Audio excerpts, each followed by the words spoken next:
Life happens, and not always the way we expect it to. Every single day we face change, stress, and uncertainty. What if you could learn to thrive no matter what life throws your way? Resilience expert Adam Markell and his inspiring guests explore breakthrough strategies to fully embrace change and build the resilience required to become change-proof.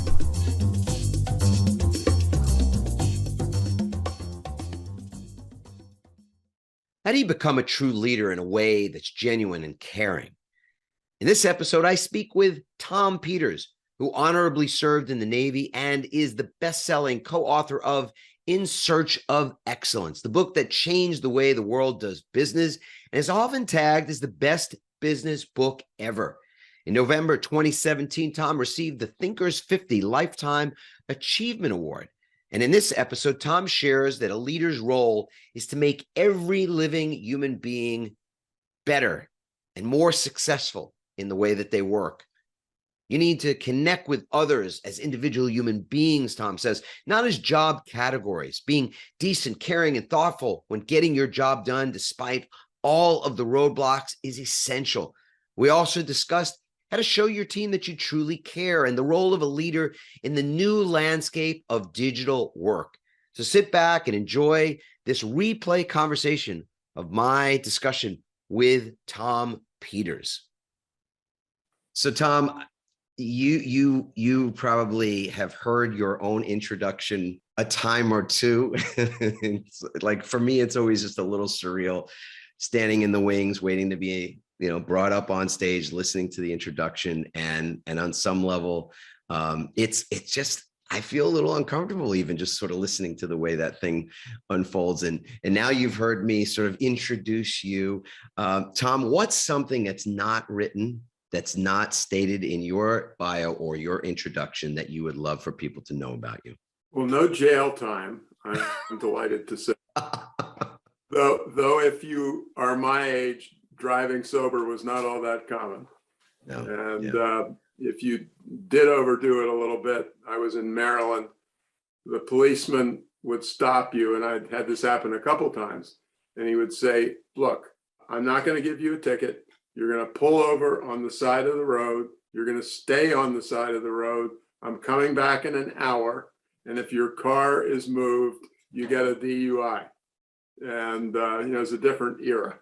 On that topic, and I know I'm digressing, I want the statue in Washington at some point to be built to that woman who started Mothers Against Drunk Driving. Yes. I'm not an expert, but I think literally from what I've read, she has saved tens of thousands of lives. And that really is fantastic. I should never be talking lightly about, over the limit driving. Yeah. I'm trying to figure out the answer to the question. Well, one thing that sometimes is in the introduction, but not much, is literally, I went to wonderful places to school like Cornell, but the one block of time I would never trade is my 4 years in the Navy. Yeah. And not because of military discipline or anything like that, but my first 2 years were in Vietnam. And my commanding, I was a civil engineer. There's a group called the CBs, and they are combat engineers, basically. And I was in a combat engineering battalion in the northern part of Vietnam. And my commanding officer was, and God bless you to my father, the most important mentor in my life and the most important teacher about the topic of leadership. He was tough as nails. He wanted us to get things built. He was, ornery old soul, but of course it's an exaggeration, but it's not much of an exaggeration to say that he was truly loved by his sailors. Not the junior officers like me who thought the world of him, but he, there were 900 people in the battalion, and I swear to God, he cared about each damn one of them. I'm not sure he knew all 900 names, but, he would, run into a sailor, and the sailor was 19 years old or something. And he always stopped and chatted for 30 seconds and asked him how he was doing. And, there's a way to ask people how they're doing if you're some big CEO top type and you know that they could give two shits less. But he really was really there. And I was blind lucky because I had 2 deployments to Vietnam. I had 2 commanding officers. In my books, I've written a little bit about them, and I call them Captain Day and Captain Night. And Captain Day was this first one, and Captain Night was the second one. And I said to somebody, all the things I've done professionally have been really cheesy. Any question that needs to be answered, what would Captain Day have done? Do it. What would Captain Night have done? Avoid it like the plague. But, and then, which really sounds weird, perhaps, my first 2 years were in Vietnam effectively. And incidentally, given where this conversation is coming from, in Southern California, I was in a place which you may or may not know called Port Hueneme. It's near Ventura. It's within rock throwing distance of Ventura. And then for my troubles, as I said to somebody, I think it may even be in my bio, I then went to the real war zone called the Pentagon for 2 years. And what could have been, given what you do for a living and I do for a living, what could be a better experience in learning what a bureaucracy is all about? And one thing I learned, incidentally, and I like to get noisy about this just a little bit. We talk about the bureaucrats in Washington, the bureaucrats in Sacramento, the bureaucrats in wherever. The mid-level bureaucrats in the Pentagon cared as much about, they may have had an infinite amount of bullshit to have to put up with because of the bureaucracy of the federal government. They cared as much about the outcome as somebody working for Elon Musk or somebody working, at Starbucks for Howard Schultz. Just a set of decent, caring, thoughtful people going about their job and trying to get it done despite all the roadblocks. And so when people talk to me about government bureaucrats, of course they're jerks, but by and large, they're your next door neighbor, for God's sakes. I think I'm hearing you say bureaucrats on some level have gotten a bad rap. Yeah. I mean, or at least it's half the story being, it's like half the story, right? You have to deal with a bunch of, welcome to the real world. I think the translation of the term is they're trying to get in your way. And the ones I worked with in Washington were trying to get the damn job done. And they had to stumble over 80,000 pages worth of I got to know this guy, Bob Stone. He was the number 2 guy in the Assistant Secretary of Defense's office for logistics, or not logistics. He was responsible for all military construction. And the first thing he did when he sat down at his desk in the job is he called in some captain or admiral or commander. And he said, I just looked at the construction guidance manual. It's 375 pages long. He said, I want a draft from you by the end of next week, maximum length, 3 pages. And, literally they took the holy Bible of defense contracting and cut it from 400 pages to 3 pages.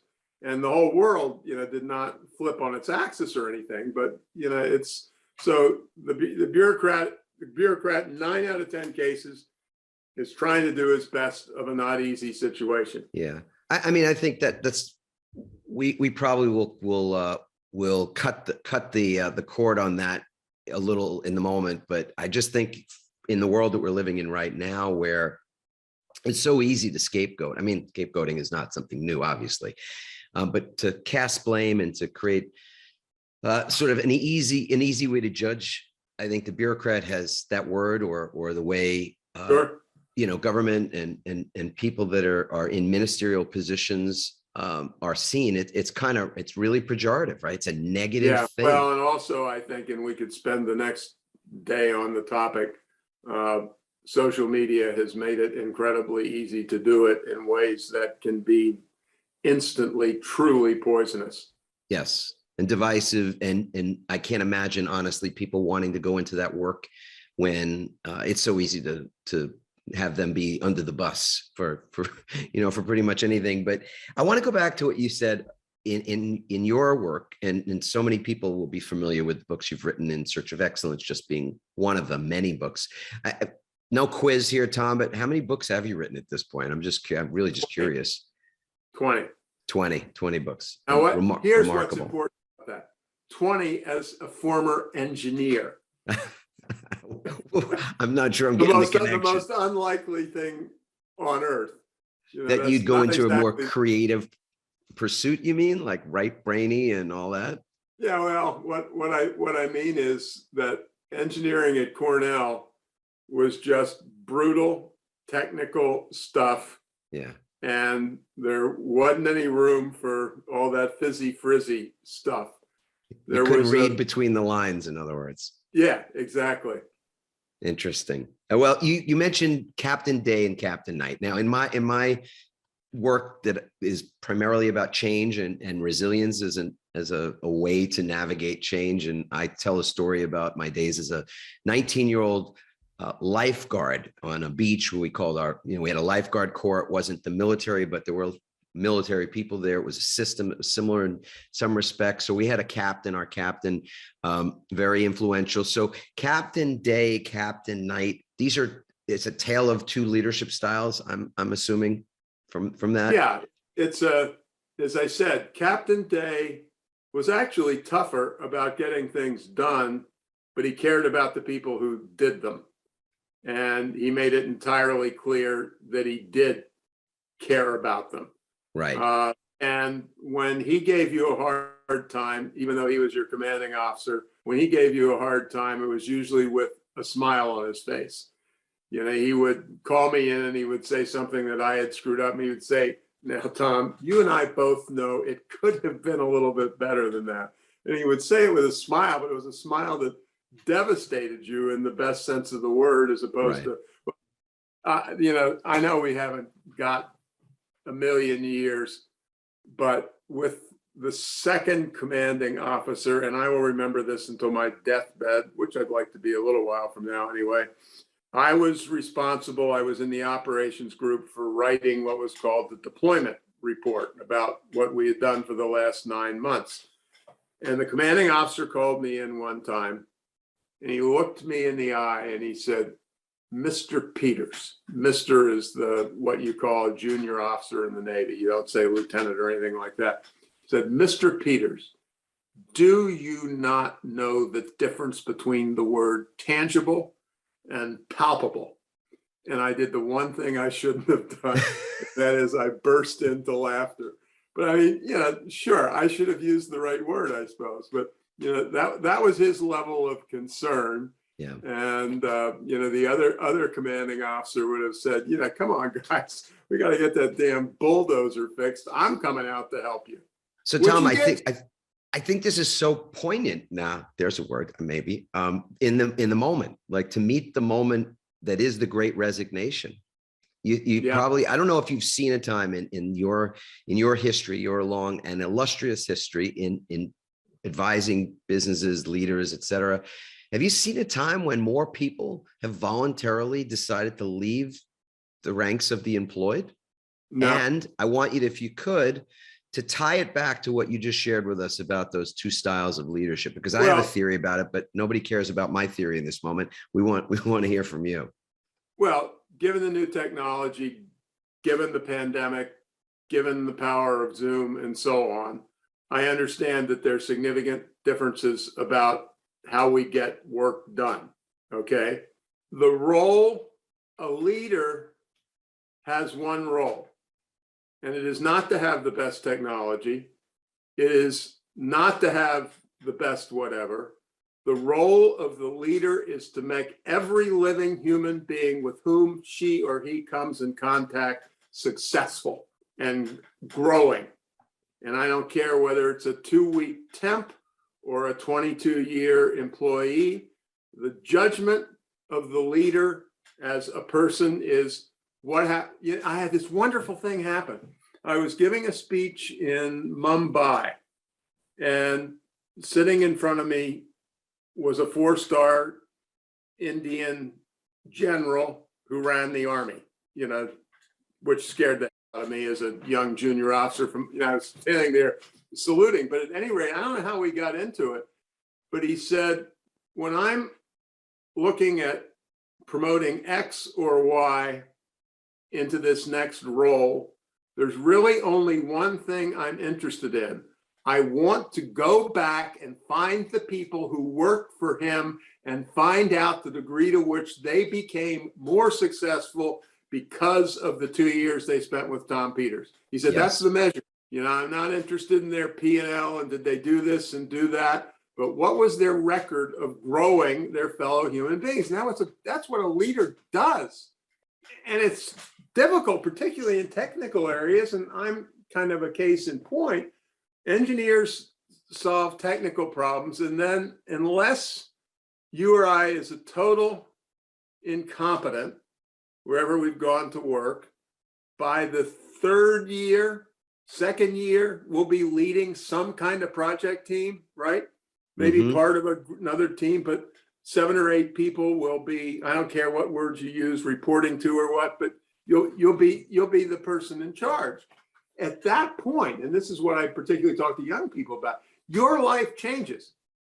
The entire measurement of your outcomes is the people stuff, period. Yes. You want to deal with technical stuff? Fine. Hire the best technical human being on earth. That's your job. But it is no longer your job to add up 1 and 1 and try to get 2. You are in the people business. Incidentally, there's some wonderful research reported by a Canadian by the name of Henry Mintzberg. And it is wonderful in that it says, I forgot what the research base was, a liberal arts graduate gets half as many job offers at roughly half the salary of the technical person, the engineer like me or what have you. By year 20, the liberal arts graduates are many levels above the engineers and the scientists and being paid significantly more. And it is mainly what I just said. The liberal arts graduates and their background, they deal with people. You know, it's all about people, whether you learn it from Plato or what have you. So it's a 100% people business, and nothing that you're, you know, I just wish we had more time, because one other little story. So, well, Tom, let's see if it fits. I mean, I'm hearing you say, and I think this, and I want to repeat this for myself, but I want to repeat this for everybody out there who's listening to this now, that leadership is about being in the caring about people business. It's the people business, but I think it's something you said earlier about your Captain Day, caring. You used the word care, and well, I don't know that another word in my book, and I used the word desperate. And I said, a leader is desperate that every person who reports to her or him grow and develop during the 6 weeks or 6 years that they are working for me. And I said, and I also said, I said, becoming a manager, becoming a boss is the highest human achievement, well above brain surgeons. Because your life is helping people grow. One of my favorite things in the world, and it isn't a digression, but it's just so wonderful that it has to be talked about anyway. The great New York Times columnist David Brooks wrote a piece a couple of years ago, and he contrasted what he called resume virtues and eulogy virtues. And resume virtues are, he went to Cornell, he worked for McKinsey, he was promoted 7 times, et cetera, et cetera, et cetera. The eulogy virtues are, what do they say about you at your funeral? Yeah. And as somebody else said in another thing of the same sort, at the funeral, they talk about how did she or he treat people. Yes. And it no longer matters whether you were the valedictorian or last in your class in engineering at Cornell or the University of Michigan or wherever. Or as Maya Angelou might have said, how it is that how do people feel as in response to your your leadership, right? How do you make them feel? How do they feel in response? Absolutely. And so this word desperate, I think it's wonderful to use it in that context. Desperate, that people, meaning that there's an urgency to the idea that you're helping people to grow. Yeah. and there's a And if they aren't responsibility. growing, you've got two issues. A, you don't know how to hire, which is entirely possible. But Mhm. B, it means I haven't learned, and you said this a couple of minutes ago in a different context, I haven't learned to connect with you and connect with you as an individual human being, not as somebody who's in a particular job category or what have you. Yes. So in speaking with organizations on a pretty routine basis, almost daily for me these days, and listening to leaders, everything from CEO to mid-level managers that are asking our company to speak to resilience, or how it is we manage change and how we deal with the future that's completely uncertain, et cetera. Yeah. I'm hearing a lot of things, and I want to put one of those things to you and get your perspective. If we get the time, I might say how it is that I respond to this. But Okay. This senior level leader is saying that he is noticing this exhaustion, which we're seeing across the board, right? People are exhausted. He's seeing that people would love to care at a deeper level about the people around them. And he wants them to connect at a deeper level, but he's hearing something. And then he shared this with us. And it was like, wow, this is such transparency. I literally was leaning in to hear it.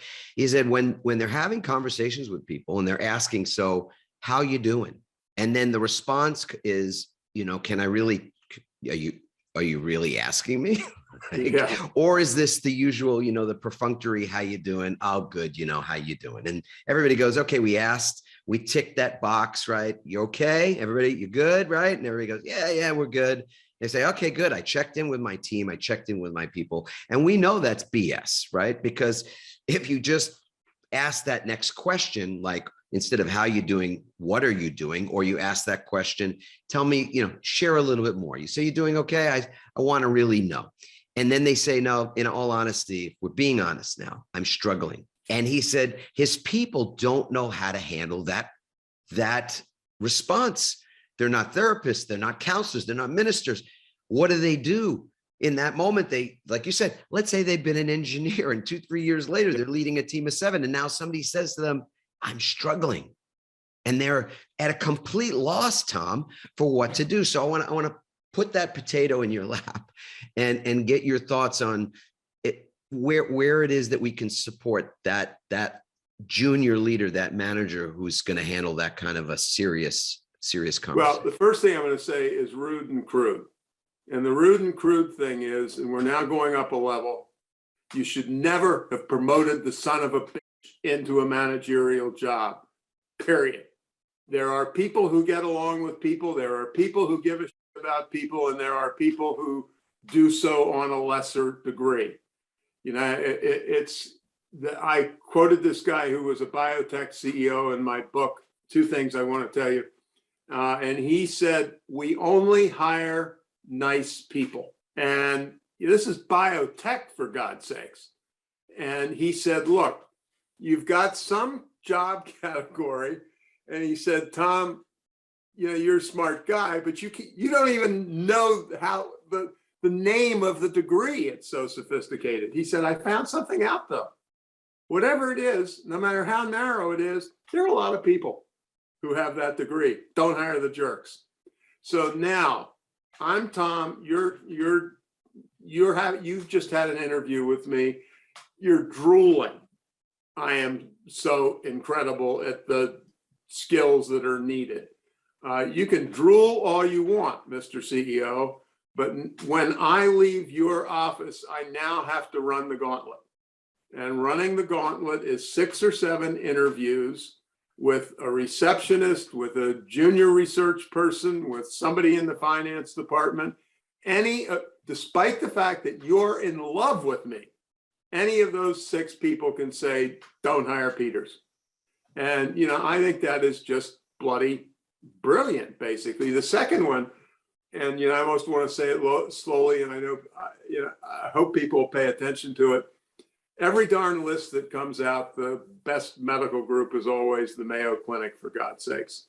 And there was a book that came out 5, 6, 7 years ago now called Management Lessons from the Mayo Clinic. And the one thing that I remember in 400 pages, it was an excellent book, is I am now interviewing you for a senior position in thoracic, cardiac, whatever the hell it is. Okay. And we have a 20-minute conversation. You're the famous doc who I will or won't hire. What you don't know, whether I'm doing it on my iPhone or with a pencil in my hand, is during our conversation, and this is a literal thing, I am counting the number of times that you use the word we versus the number of times that you use the word I. And if the I beats the we's, I don't care how many lives you have saved on the operating table, dude, you ain't coming to work here. And it sounds simple, but there's a wonderful quote later on in the book by a woman who was a pretty famous surgeon who came to work for Mayo. And, people in those positions don't tend to exaggerate. She said, I am 100 times more effective here than I was in my prior hospital because we practice team medicine and not ego medicine.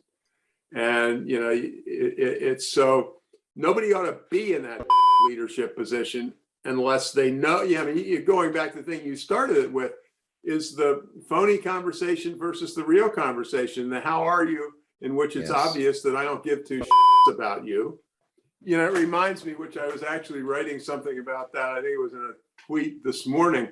I did a TV show for PBS, and one of the people who we featured was a woman by the name of Pat Kerrigan, who had been the first woman to run a GM auto parts plant. And she had done well somewhere, I think it was in the South or something, and she then was called up to do it in a 2,000 or 3,000 person plant in Michigan. And so she just lived, she had, it's obviously a complex technical job to run a plant with 2,000 people, but she lived on the shop floor, basically. And I remember one I was there shooting for 2 or 3 days, but there was a shift change that must have been 6 a.m. And so I have 8 people sitting around the table talking with me, tough old UAW birds from the plant floor. And I went around and asked each one, and nobody's going to believe what I'm about to say. And I'm sorry, it is the truth, but I understand if you don't believe what I'm about to say. None of them, mostly in 20 years of career, had ever seen the plant manager out on the floor, ever. And then I talked to the union boss. Okay, in a big plant, there will be a full-time person who is the Mr. UAW for plant X. I talked to the union boss, and he said, Pat comes to the plant first day, and I get a call, and on the other end of the line is Pat, and she said, we'll call this guy Dick. And she said, Dick, we want to talk to you first thing. Can I come down to your office and chat with you? He said, in my entire career, no plant manager had ever come down to my office. I was always summoned to be at Mr. Big's office at 10 a.m. or whatever it was. He said, this, I don't know how tough you are or I am, but this son of a 10 times tougher than both of us put together. He said, I teared up when she came in the door. Yeah. And incidentally, to, kind of put the icing on the cake for Ms. Kerrigan, she performed so well in that GM parts plant that the legislature of the state of Michigan sent her a letter of congratulations when she retired. Yeah. I mean, that's care. Again, the theme being care, but genuine. And if not, don't hire them. And for God's sakes, don't promote them. Yeah. I think. That it's the military always says it. I was in the Navy. The sergeants run the Army. The chief petty officers run the Navy. Period. It's the first line supervisors. They're the ones who run the joint. And the way I put it in my books is I said, your your collection of first line supervisors, 4 of them in a car dealership and 47 of them somewhere else, that collection is the number one asset of the organization. And they've got to be desperate that people grow. That's the through line here. Yeah. Yeah. And yeah, I mean, I'm proud of myself for having plucked the word desperate out of the sky. I know it's just a wonderful use of a word. It's obvious. Yeah, listen, in that context. You know, the week that we're talking, Coach K finished his first game at Duke. Yep. And he lost, and he was such a gentleman and such a wonderful human being. And that it's, you know, I don't know. Leadership is not a thing that is easily taught. I think it's something you experience. Everything you're sharing about leadership isn't something you learned in your management class at, you know, graduate school in Stanford or wherever. I mean, it's like you learned it out in the field with people that were modeling it for you. And that's how I think we learn our values anyways.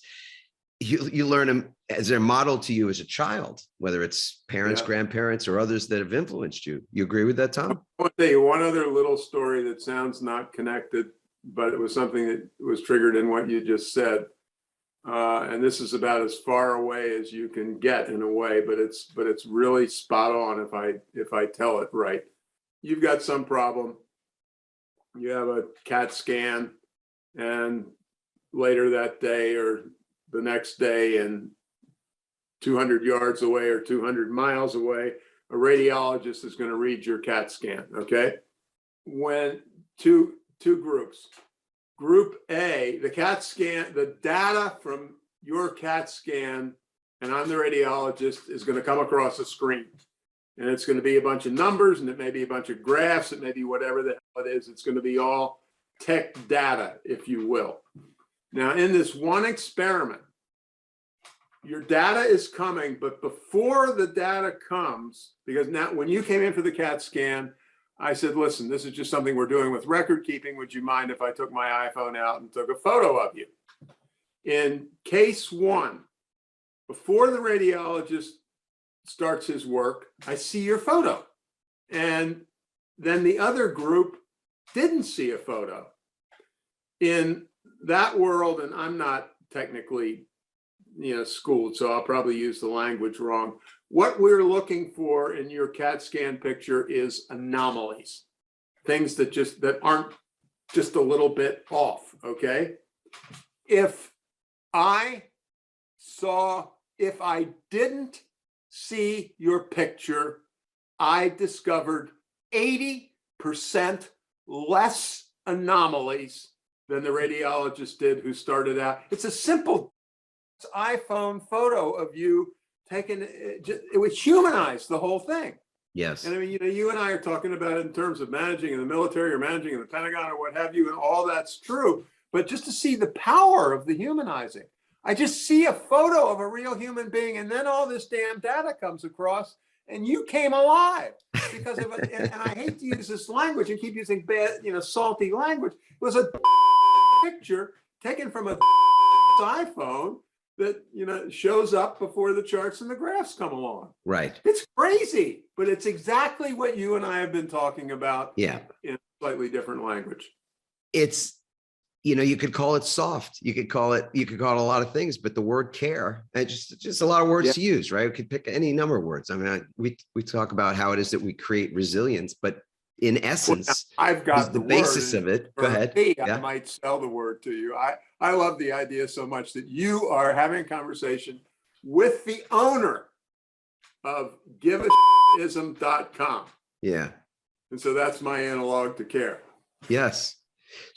And again, no matter the words we choose, there's a thing there that means that you're not just on a perfunctory level interested in another, that you genuinely have some vested interest in their success, their growth, how they're doing in the world. So we're wrapping up here, Tom. In your professional life right now, what's one thing that you are just jazzed up about? Well, I'll give you two instead of one. Okay. And they're both long-term interests, but they've just, gotten higher and higher on my list. One of them is fabulous design. You know, to me, the company that lives to take another penny out of cost makes me want to go like that. It's products and services that, you know, Johnny Ive, who was the former chief of design at Apple, said it, that make the world just a teeny bit better. Design is about caring. Design is about soul. And that can be demonstrated, you know, as I said it, it can be demonstrated in a ball gown, or it can be demonstrated equally in a block of code. And it's about thoughtfulness, caring, inspiring, and so on. And so to me, fabulous design is the number one differentiator. Love it. And then the second thing I would talk about, which I would refer to, which, you know, so many things you and I didn't have time for, and I won't say we're better than in the past, we're less worse.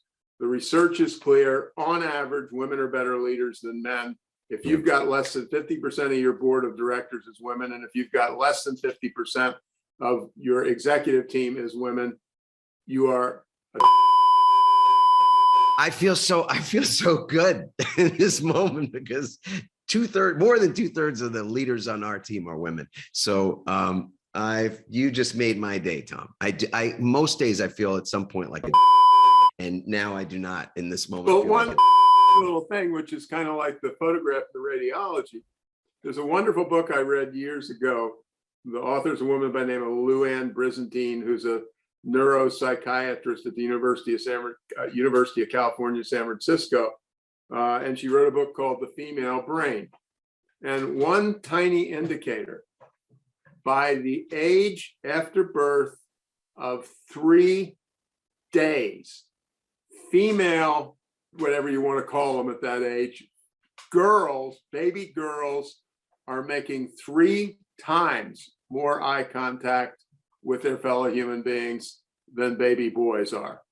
And, you know, and there's the wonderful thing, incidentally, and this came out of a fantastic book called Compassionomics, and we don't have time to talk about everything. Darwin never said survival of the fittest. No. Darwin said survival of the best communities.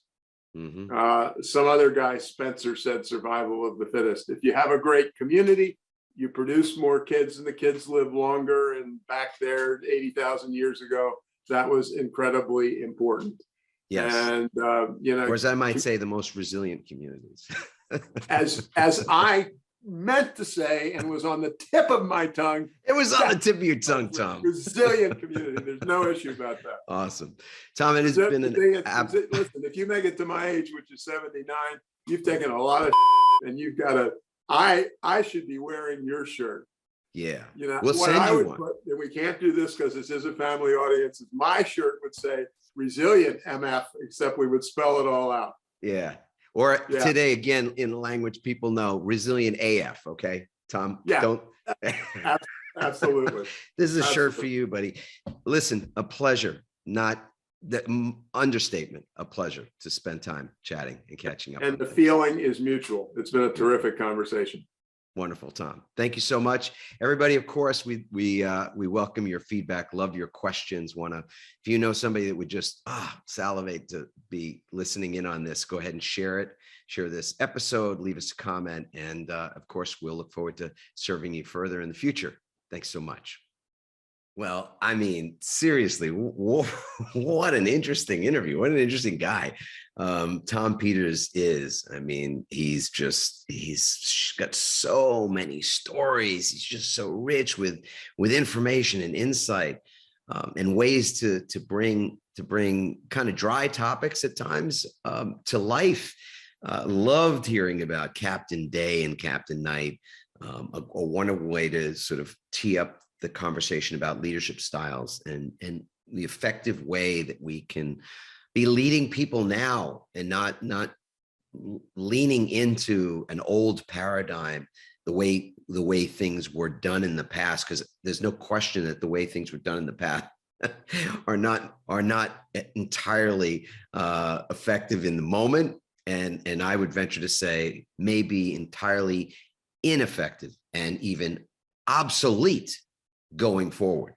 And I think that's really key, that we've got to develop leadership that is more like Captain Day, as in that we truly care about people. You know, Tom said that in his book In Search for Excellence, and in a lot of what he's been talking about as a keynote speaker, as someone who leads in thought leadership circles as an author, he's been talking about being desperate. I thought that was a really curious use of the word desperate, that people grow, meaning that leaders have to be desperate that others in their circle, the people that they are modeling for, the people that they are leading, the people they're managing, the people that they are lording over, old way of thinking, old way of seeing things, that in that role of supervisor, of boss even, that they've got to actually care so desperately about the growth of their people. And I thought that was quite amazing. I asked Tom about, you know, a specific situation where in today's environment, managers may be faced with helping the people that they are leading and managing to solve significant problems in their life. Meaning, when you ask somebody how they're doing and they say something like, "I'm struggling," that manager has to be equipped, has to be prepared to meet that moment authentically and effectively. Tom answered the question in a unique way. I think he took the position that someone who's in that role as a manager, who doesn't know how to meet that moment right now when someone says, "I'm struggling," maybe they're struggling mentally, they've been experiencing anxiety or depression, or they're just exhausted physically or emotionally from all of the ups and downs of this pandemic, for the sort of endless uncertainty that seems to be with us each and every day, and then the wave after wave of new challenge or new disruption. Even I don't actually agree with Tom's assessment there that perhaps that person isn't meant to be a leader. They shouldn't have been put in a leadership role to begin with, because I think that is something that is new and different. It's not something that typically leaders are trained for. I know in my years as being a leader, and any schooling that I've had about it, whether it was in law school or in business or in any other arena of my life, there's really never been any training for that. The concept of, you know, how it is that you help a person who is dealing with something for the very first time, something we have all never really had any practice at, which is to navigate a pandemic, navigate endless unknowns and endless uncertainty and endless disruption. I don't think that has been a scenario that's been planned for, that we're dealing with right now. And so I have a little bit more looking at that situation and saying that manager may not have been equipped, is not equipped to be that therapist, to be that counselor, to be able to help somebody in that moment deal with their struggle. But I think that what that shows us is that there's a profound opportunity to help that manager not only to develop greater resilience themselves, to be able to become change-proof themselves by becoming more resilient mentally, emotionally, physically, and even spiritually, but that they themselves can then model and assist the people that they're leading to themselves be able to navigate the changes, navigate the unknowns, navigate the future, even in a way that's a lot more elegant. And to have that meaningful conversation with somebody doesn't mean that you have to have all the answers for them. It doesn't mean that you have to solve their problem. I think this is something that I've learned as a daddy, having 4 kids and three daughters and a son, and in particular with our youngest daughter.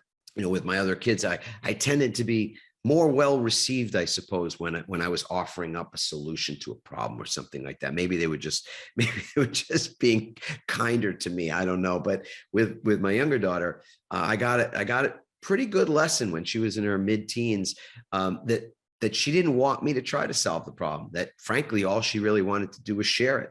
And if I was going to actively participate at all, it was actively listening that she was after, and really nothing else.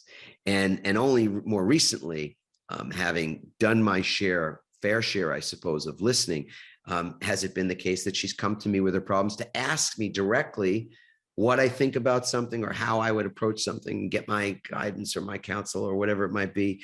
And I think that that's something that, again, for people that are even in that place of struggle, it may well be that a manager's role is just to be there to support, to listen, to hold space for them, to ask further questions, clarifying questions, to help them to see what's next, what's the next step, whatever that might be. It might be that they do have to see a counselor or therapist because they have some things that they're not able to resolve, and they want to be able to talk about them more regularly, or in a way, where someone would get actively engaged in giving them feedback.